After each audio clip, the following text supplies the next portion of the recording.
Remember back during the 2016 presidential election when people threatened to move to Canada if Donald Trump was elected and then they didn't? Well, it might not be too long before they actually do. Join us as we look at some of the safest countries to be in when World War III breaks out.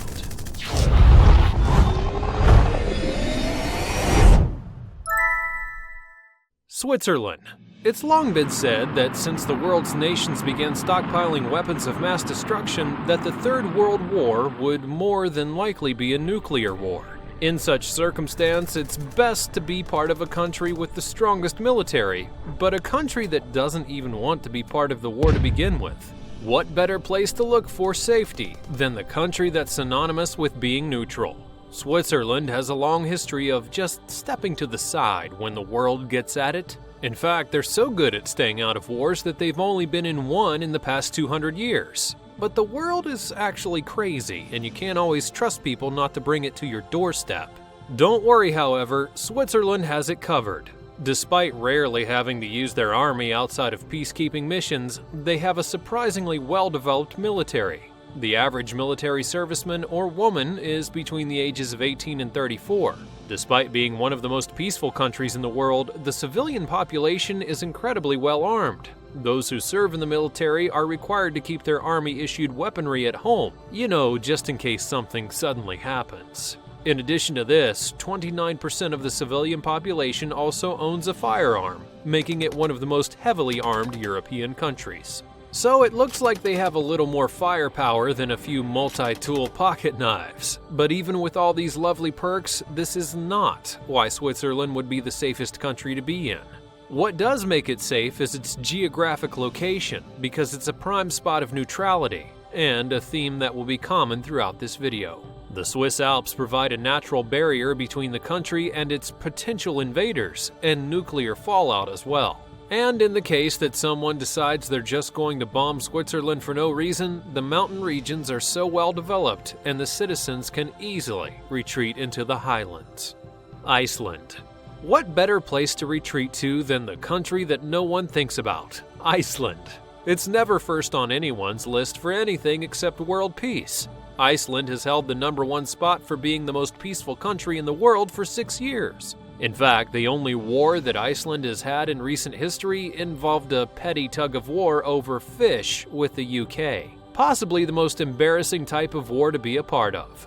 In 2006, they even disbanded their military. So how has Iceland maintained neutrality? Well, by simply staying out of the conflict. Iceland's geographic location and self-sufficiency has made the country fairly independent.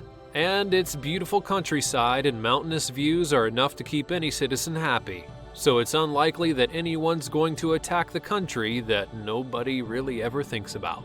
New Zealand. Another beautiful country people know little about other than the fact that The Lord of the Rings was filmed there.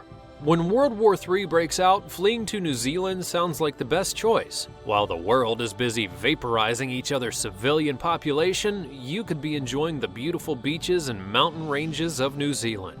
The country sports some of the most gorgeous sights in the world.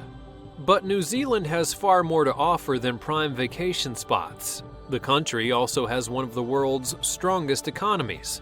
It's often been characterized as the world's rock star economy because of its continued success. Though World War brings all manner of devastation to the world, who's to say that New Zealand's economic prosperity will not be a victim? In addition to their powerful economy, New Zealand also has a respectable army, navy, and air force. In the past, very few conflicts that New Zealand has participated in have been under the command of the British government. Currently, New Zealand remains politically neutral for the most part, maintaining very loose economic ties with other countries around the world. And much like Switzerland, New Zealand also has a geographical advantage.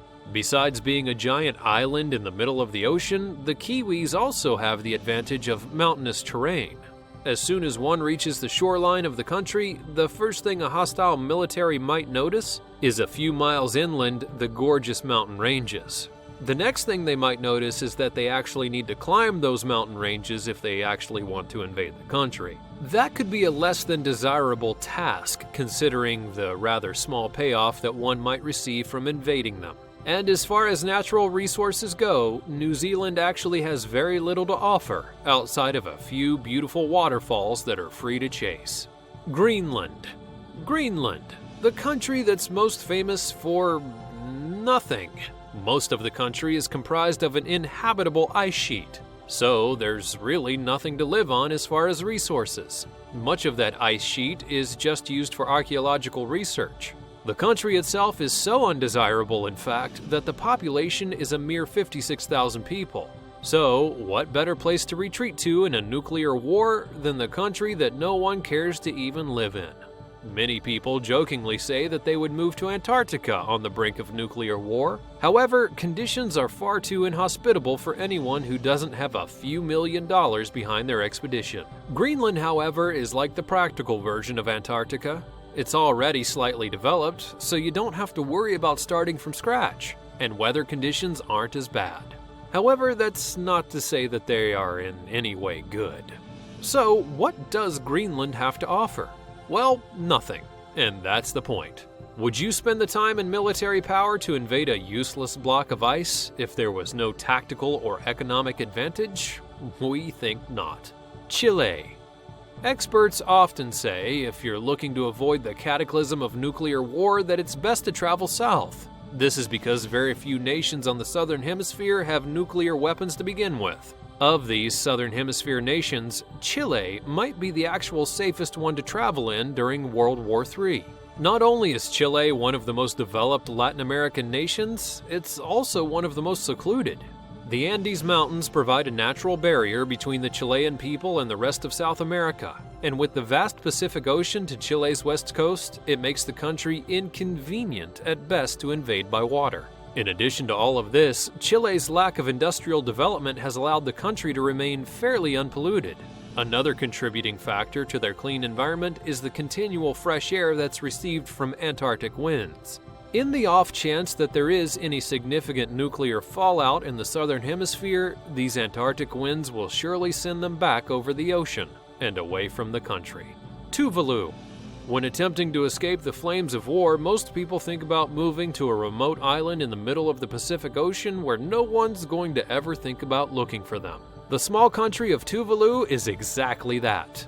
Tuvalu is a Polynesian island country that's partway between Hawaii and Australia. The country is comprised of a mainly self-sufficient agricultural community, so it's not really reliant on heavy imports for maximizing its independence. Also, its remote location allows it to maintain political neutrality. It's on the UN's list of the least developed countries because its limited potential for economic growth. Now, this is not to say that this is an island of barbarians. However, you also shouldn't expect the infrastructure to be very extensive. In fact, there are only actually about 5 miles of road in the entire country, and there are no railroad tracks. However, there is a single tar airstrip on the island with an airport that only operates 3 times a week. And the one single plane that frequents the island only holds 68 passengers. If you want to get off the island between those days, you're going to have to hop on one of the few passenger cargo ships that leaves throughout the week. Tuvalu's inconvenient remote ocean location makes it one of the few countries in the world that's likely to not see or even hear about the war when it breaks out. In fact, it's so inconveniently placed in the ocean that it doesn't even seem like it could be used as a potential military outpost. So, when nukes start flying, be sure to hop on over to Tuvalu to enjoy some of their popular local cuisine. Bhutan. Now, you may think that being nestled between 2 of the world's nuclear superpowers might be the worst place to be when a nuclear war breaks out, but this is not the case for the country of Bhutan. With India to its west and China to its right, Bhutan looks like it might turn into ground zero for a war in Asia. Fortunately, however, it doesn't need nuclear weapons because it has geography on its side. The incredibly small country has the protection of the Himalayan mountains. In fact, it's home to the highest unclimbed mountain ever.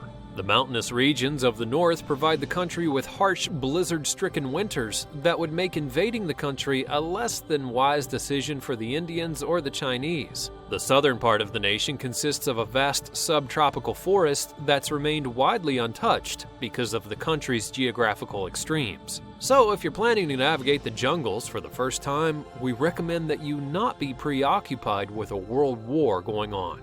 Not only is Bhutan a geographical advantage, it's also a political advantage. The country maintains extreme political neutrality and only has 2 embassies in its capital. It also boasts an army of nearly 16,000 soldiers, so it's not completely unarmed in case someone wants to make an unwise decision to try and take it over. It's no doubt that things are crazy in the world, so all you can do is cross your fingers and pray that everyone plays nice in the next few years. That's because at the moment it looks like the world is headed down a very dark road.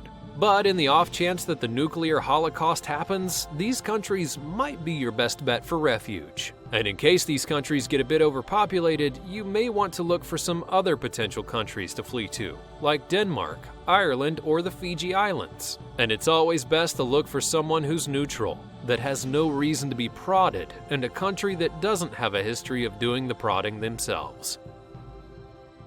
Depending on where you are, getting low could be the difference between third-degree burns, followed by vaporization in a matter of seconds, or surviving, with possible second-degree burns on your exposed skin. Another thing that Bert the Turtle had going for him was also his shell, which actually does have some basis in good nuclear survival advice. One of the things that'll kill you is the thermal radiation, which can be blocked by literally anything that can cast a